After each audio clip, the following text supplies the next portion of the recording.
Let's do it. Good evening.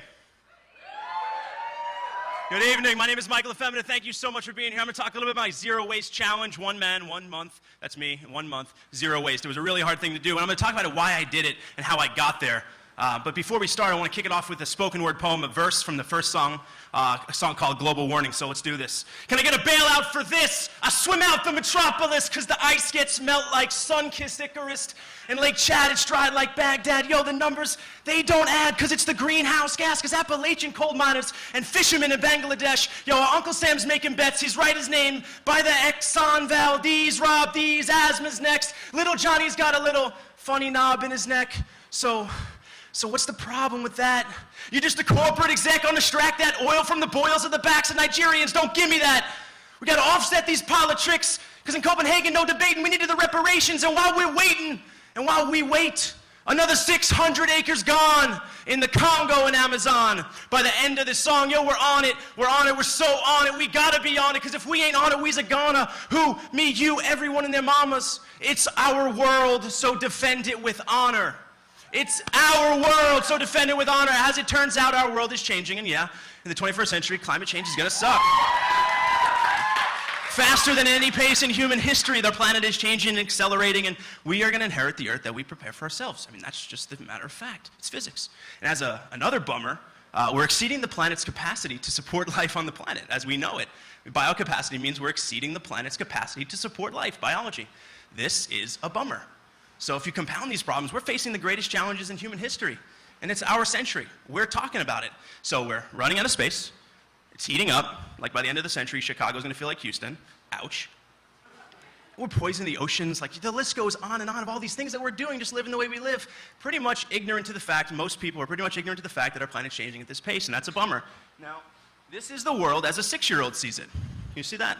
This is the world. Who thinks that a 6-year-old deserves a beautiful, creative, colorful world?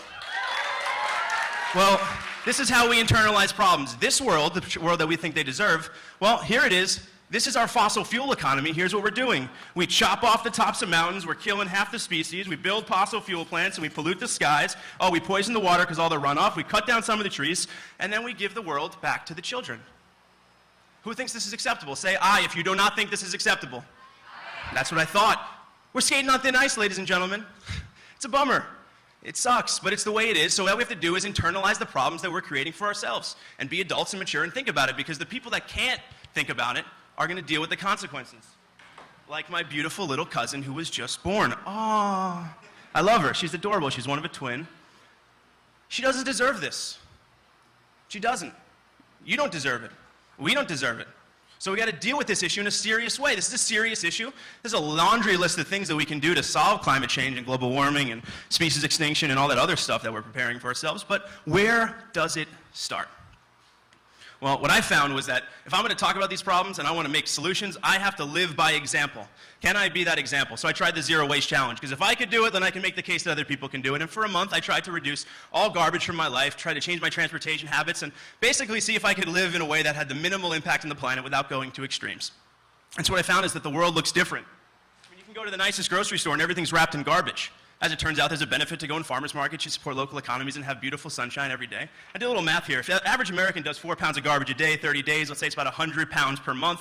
Everyone in this room, 500 people, it's like 7 elephants worth of garbage every month for the people in this room. I mean, it adds up fast. And the transportation things, now of course there's some realities of the way that we live and we can't change everything or flying, but if we talk about car transportation, you change half the car transportation to zero carbon, like biking and walking, you're gonna basically take 54 Tauruses of carbon dioxide out of the atmosphere every month.